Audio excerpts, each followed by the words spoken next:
வணக்கம். நேற்று சிவராத்திரி தினத்தில் ஒரு வித்தியாசமான அனுபவம், அதில் ஒரு ஆழ்ந்த தத்துவமும் உள்ளடங்கி சிவபெருமானை தரிசிக்கக்கூடிய வாய்ப்பு கிடைத்தது. நான் சென்றது ஒரு கடற்கரையை ஒட்டி அமைந்திருக்கக்கூடிய சிவபெருமானுடைய தலம்.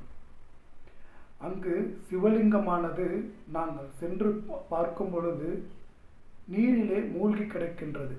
ஏனென்றால் கடலில் அலை முன்னோக்கி வரும்பொழுது அந்த கடலின் உயரமானது அதிகரிக்கின்றது. அப்பொழுது கடல் மட்டத்தின் உயரம் அதிகரிக்கும் பொழுது இந்த சிவலிங்கமானது அந்த கடல் நீரினால் சூழப்பட்டு மூழ்கி இருக்கின்றது. அப்பொழுது நாங்கள் கேட்டோம், இதை நாங்கள் எப்போ தரிசனம் பண்ண முடியும்னு கேட்டோம். நீங்கள் நாங்கள் 5 மணிக்கு போனோம், மாலை நேரம் 6 மணிக்கு மேலே இந்த கடல் நீர் குறையும், நீங்கள் பார்க்கலாம் அப்படின்னாங்க. நாங்கள் 6 மணி வரைக்கும் வெயிட் பண்ணோம். அந்த நீர் கொஞ்சம் கொஞ்சமாக குறைஞ்சிக்கிட்டே வந்துச்சு.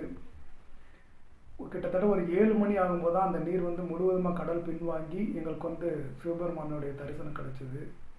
அப்போ கூட அது அந்த நீரில் உள்ள அந்த களிமண் சீர் எல்லாம் அந்த சிவபெருமான் மேலே பட்டு அது நமக்கு தெளிவாக தெரியல. அதுக்கப்புறம் அவங்க சுத்தம் பண்ணாங்க. சுத்தம் பண்ணதுக்கப்புறம் தான் நம்ம அந்த சிவபெருமானை பார்க்க முடிஞ்சுது.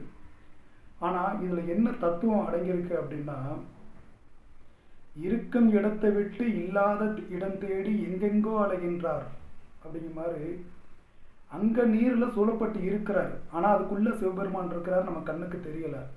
ஆனால் நம்ம காத்து இருந்தோம்னா, அது கொஞ்சம் கொஞ்சமாக அதை நம்ம பார்த்துக்கிட்டே இருந்தோம்னா அந்த கடல் உள்வாங்க உள்வாங்க உள்வாங்க உள்வாங்க நம்ம அதை நோக்கி நோக்கி நோக்கி நோக்கி நம்ம தியானத்தோடு பார்த்துக்கிட்டே இருந்தால் அந்த சிவலிங்கம் நம்ம கண்ணில் தென்படுது.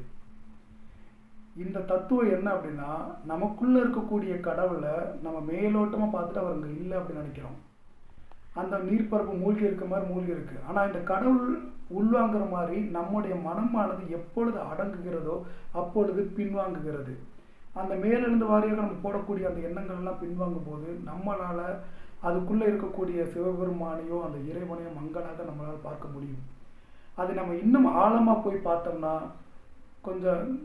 இன்னும் கொஞ்சம் நம்மளுடைய பக்தியை தீவிரப்படுத்தி தியானத்தை தீவிரப்படுத்தி நம்ம அதை பார்த்தோம்னா நம்மளால் அந்த முழு உருவத்தையும் பார்க்க முடியும். அப்படிங்கிற தத்துவத்தை சொல்கிற மாதிரியே இந்த பயணம் அமைஞ்சுது. அற்புதமான பயணம். இந்த சிவராத்திரியில் சிவபெருமான் இந்த அற்புதமான தத்துவத்தை விளக்கி காட்சி கொடுத்தாரு. ரொம்ப மகிழ்ச்சியாக இருக்குது. நன்றி.